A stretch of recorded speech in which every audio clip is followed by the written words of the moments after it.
Hey, welcome to another episode of The Air is Free and Frida. Luften är fri. There you go. Okay, we are here today, Frida and I, and we're very excited. Last week we had a guest, Jackie Archer, and that was a really fun episode to hear from a fellow Equus coach and also a psychotherapist and how she is bringing the two modalities together to help her clients. So that was really fun. Did you like that episode, Frida? I love that episode, and it Yeah. made me think that we should have more guests because it's so fun to ask the questions and hear about Yeah. other people's stuff they're doing. So, yeah, it was great. Cool, cool. All right. Well, we don't have a guest today. It's just me and you. Uh, And today I was thinking that we could talk about how to stop outsourcing your truth. And by that, I mean how to trust your inner voice more than other people's opinions. Oof, tricky. Yeah, that is tricky. That is tricky. And I know that you work in the intuitive space or that you are very intuitive yourself. So, how often do you trust your own intuition when it comes to you, right? That is a good question, right? Such a good question. You put me on the spot. No, but yeah, I do work with my intuition. I don't well, I trust my intuition 100%, but I might not use it as much as I maybe can. Hmm. Because, everyday life, you can't just like, oh, what is my gut feeling? Well, I guess you can, but I don't. And that's like an everyday battle for me because I do want to do it. But, when you're in a rush or you don't even think, you just do, it's hard to sit down and feel, what's my intuition telling me. So it's a work in progress for sure. So, if you have something that you're trying to deal with, right, and you do, like, say, you get an intuitive hit, Hmm. right? Like, here's the thing: if we trusted our intuition, we would make better decisions. I think overall, Hmm. because our bodies know, our hearts know, our intuition knows what is best for us, but yet we let other people's influence come into that. And I know a lot of times, especially in like business or as an entrepreneur, there's so many different options of what you should be doing and what you should be doing. Or like, okay, if you do this, this, and this, you're going to make $1 million. Or if you do this, this, and this, right? But that may not feel right to you. And I think my personal experience is that when I have tried to do something that is sort of a one size fits all, it just doesn't feel right. And therefore it ends up not really being productive or not working. And I'm like, well, why didn't that work? That person told me that, and all these other people said that this was a really great solution, but it's not working for me. Yeah. Well, are you a one size fits all person? No, and nobody else is either. Yeah. But we're bombarded by all kinds of, advertising and, it's even on social media now. Everybody's got a $29 solution for something, right? And if you buy my thing, because all these people are saying that it's great. So, and that's just good marketing, right? Yeah. But why do you think that we have such a hard time following our intuition? Even though I know, right? Like, okay, this doesn't feel right to me, but I'm going to push through it anyway. Yeah. Well, I mean, maybe I don't have the right answer here, but I've been thinking about it a lot lately because I'm in the process of going deeper into my intuition and, letting it guide me more. But so the thing is and this is just my personal opinion, but when you start trusting your intuition or decide to go on that route in life, it's Mm-hmm. going to take time. It's not going to be like a quick fix. Mm-hmm. And what do people love these days? They want it to go fast. They can't stay too long on a task because then it gets boring, all those stuff. So the first thing I would say about trusting your intuition is that you have to give it time. Mm-hmm. Okay. And that's why I think it's kind of hard for people because we don't have time to give it time. It's like, what should I spend like an hour daily to, and I think that's why it's so hard to get into that groove of trusting your intuition because you have to accept the fact that it's going to take time, but it will change eventually, but you cannot give up. So, I mean, it's hard to get. Yeah. Yeah. So when you're talking about intuition, like for yourself to be able to be more intuitive to help your clients, right? Where Mhm. you're developing your intuitive skills, right? With Yeah. others as well. For just someone who's trying to figure out how can I trust myself? Like if you do something and you're like afterwards, right? Hindsight is 2020, as they say. After you do something, you're like, you know what? I had a feeling I shouldn't have done that, Mm. right? Where it's like in retrospect, I did get that hit. Is How do you feel about, is that something that we can work with in terms of, even though it's retrospective, right? Where it's like after the fact, you're like, I had a feeling I shouldn't have done that, Hmm. right? Well, what was that feeling? How can you explore that Yeah. more Yeah. from a after the fact kind of thing? Like, well, next time that comes up, what was that feeling that I got that I didn't listen to? Yeah. Great question. Okay, so first of all, I try to not think of the past. We all make decisions that maybe it doesn't feel good all the time, but we can always learn from that, right? So Yes, that's what first I'm of talking all, about, yeah, first of all, you had a gut feeling, right? or You didn't, something. yeah, for something. You didn't go with it. That's okay. Just like the acknowledging of knowing that you had that gut feeling is a good start. Hmm. Do, is that, make sense?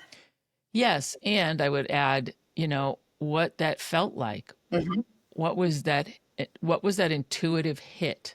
So when you said it takes time, yes, it absolutely, it's a skill. It's a skill that you have to develop. And it's not like you have to sit down for an hour and meditate and be all weird about stuff. But I mean, Yeah. yeah, I mean, if you want to go deep, if you want to go deep and, do astral projection and all that other stuff. But what we're just talking about is like just what does I think trying to identify what does that gut feeling, and it may not be in your gut, it could be in your somewhere else, right? Your chest or whatever. Yeah. What does that feel like? And how can I listen to that? Yeah, exactly. And just saying, like, I should have done it differently, I should have trusted my intuition, just saying that out loud makes me think that you somehow have that intuition. You just have to learn how to use it and when to listen to it. And Yeah. it all comes down to like circumstances too. Maybe you can't follow your intuition sometimes, and that's okay too. Because I think like when it's also like rule based, it's like you have to do this and you have to do that, Hmm. then it's not intuition based to me. You have to do it like in a, I'm doing this, like a Making wavy waves. emotion. Yeah, because it's like everything is, it's not like a straight line. You have to understand that it's like ups and downs and, back and forth all the time. So, Yeah. Yeah, and you said should, and I wasn't trying to say, beat yourself up about the shoulds. I'm just saying, how could I have done that differently, or yeah. how could I have responded differently? Hmm.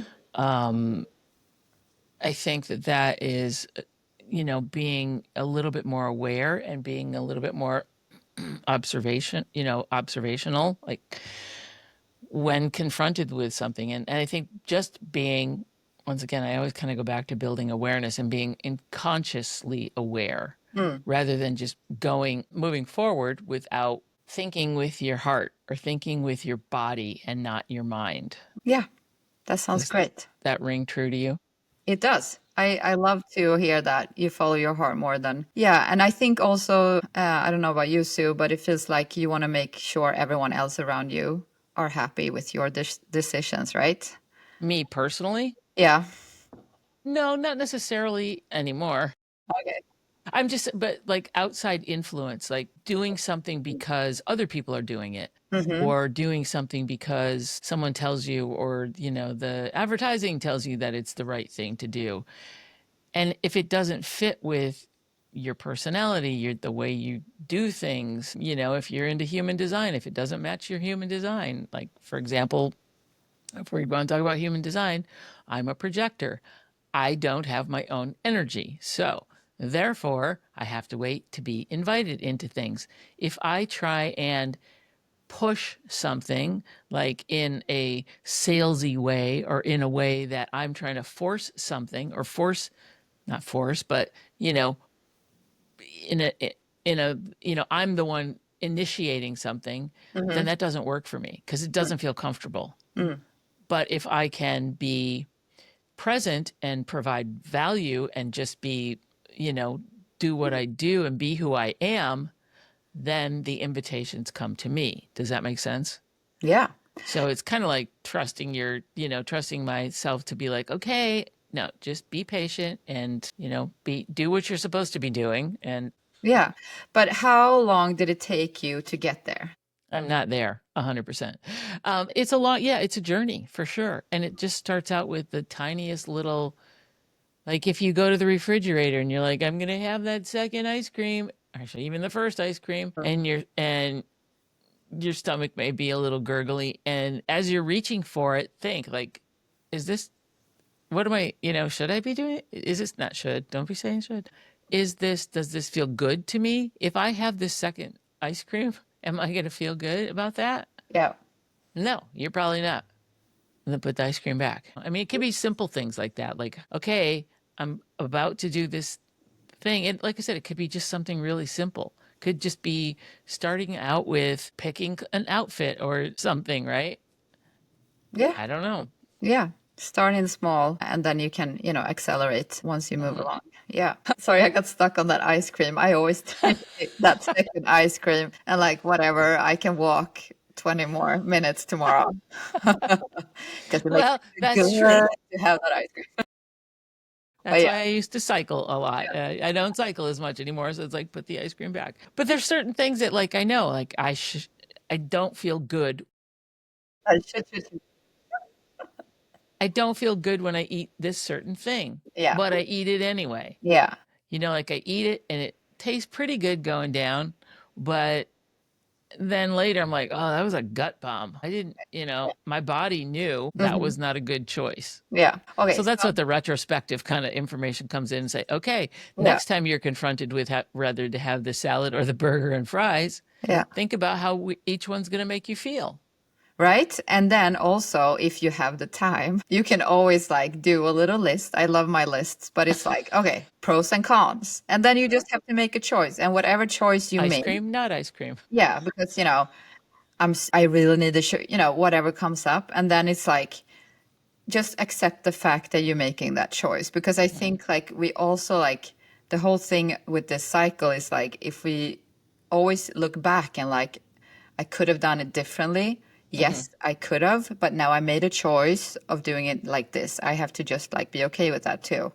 So, don't beat yourself up for that ice cream all the time, but also maybe think about like, is it good for me or not? Yeah. Sorry, I used the ice cream as an No, but I love example because ice now we're cream. stuck on it. It's very easy. It's a metaphor of other things in life too, Yeah. right? And when I say to go back, I want to be clear that I'm not saying live in the past. No. I'm just saying the last time I had this thing, Mhm. my gut told me that that choice was not a great choice. Mm. What would be the better choice? Mm.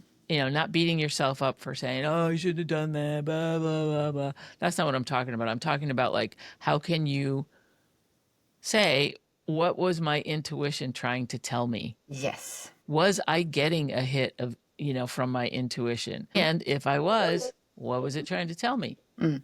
Yeah, exactly. Yeah. I love you for explaining everything so it makes sense. Well, I just want to make sure that you didn't think that I was going to be like, every time I do something, I go beat myself up because, No, and live in yeah. the past. No, that wasn't it. We were talking about how you can learn to trust your intuition Mhm. by, taking a step back or pausing a little Yeah. bit and saying, how does this feel? How does this feel? Have you ever done something called muscle testing? Have you ever heard of No. that? What is that?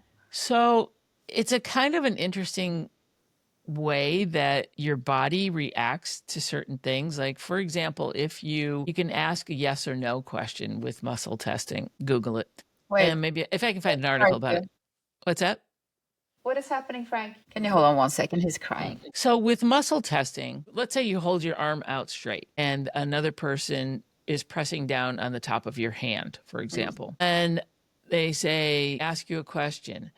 Do you like, potato chips, right? And you say, yes. And then, there's pressure, right? They can't push down. If it's kind of like a little like a lie detector, Yeah, but it's okay. also like, Sounds like a lie you detector. might be able to do it to yourself and say, you know, is this a good option for me? Yes or no? And if you say yes, and then it's like, well, maybe it's not, then it's interesting. So I'll look up an article Yeah. about muscle testing, but it's an interesting way. I was going to this acupuncturist and she worked with certain things. So I don't know, she uses muscle testing in her diagnostic process. So she wanted to know if I was sensitive to certain things. So she would put, let's say, an item in my hand, whatever it was. And then she would ask me to hold my hand, and then she would do muscle testing. And if I couldn't resist, and I was weak, then that was something that my body was rejecting or that was not comfortable with. So that might be another way to learn to trust your gut. Yeah.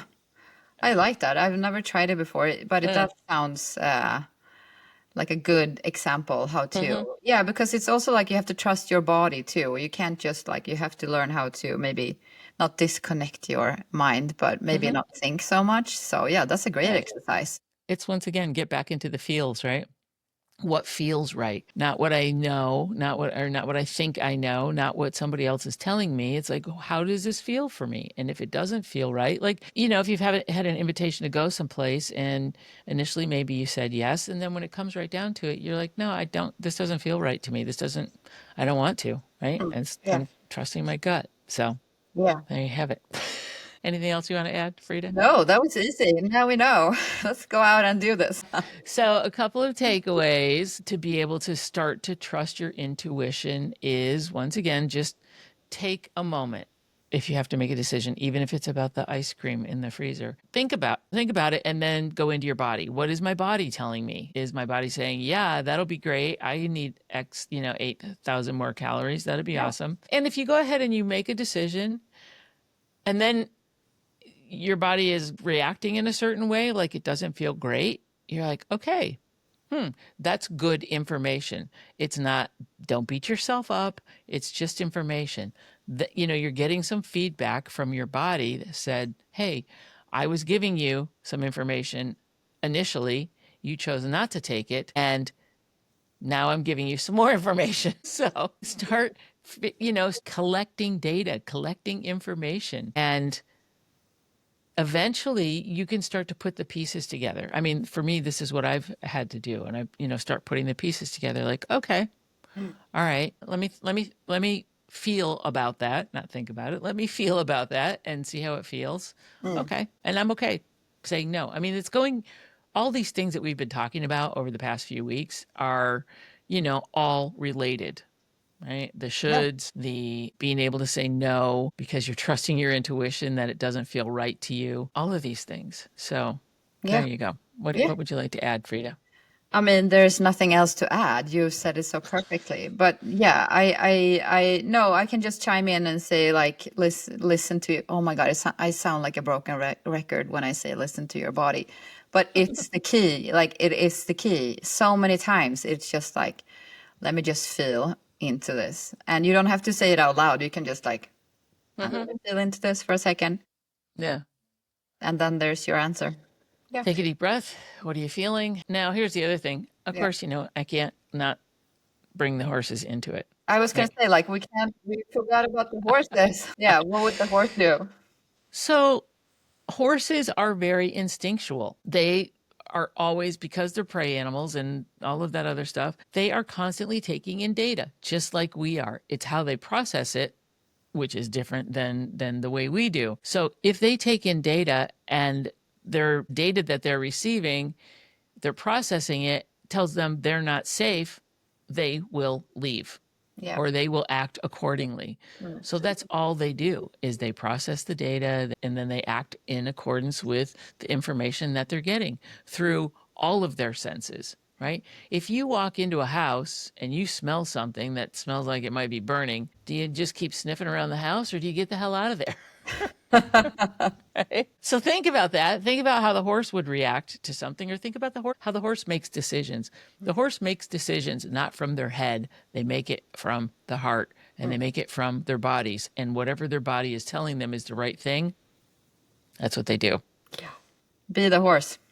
Be the horse. Okay. All right. On that note, be the horse. Thank you, Frida. I love your input and all of that good stuff. And if anyone out there is trying to figure out how to start following their intuition, just try little tiny things, little tiny decisions. And then because the thing is, as the decisions get bigger and as the things that are coming to you get bigger, your feelings and your reactions are going to get bigger. So if you can start to figure out the little ones, and then as the bigger ones, as they escalate with the size of the decision that you're making, then you really know you're following your intuition. Yes. So And if it's too difficult to do it on your own, you can just reach out to me and Sue, and we can help you, guide you. absolutely. Yeah. Absolutely. Yeah. If you're curious about the work that we do, shoot us a DM, write something in the comments, or, on my website, I have book a call, and it's a curiosity call. It's nothing more than that. I don't know if you offer something like that, Frida, so people can get in touch with you Of and say, course. hey, Yeah. yeah, Just yeah. call me. So just call me. You put her numbers at the bottom of this. But seriously, just Yeah. reach out. If you have Yeah. some questions, we're here to help you. Yeah. If there's a topic that you want to hear us discuss, please let us know that as well. And until then, just remember that the air is free. Yes, it is. So free. Okay. Bye for now. Bye. Jazz hands.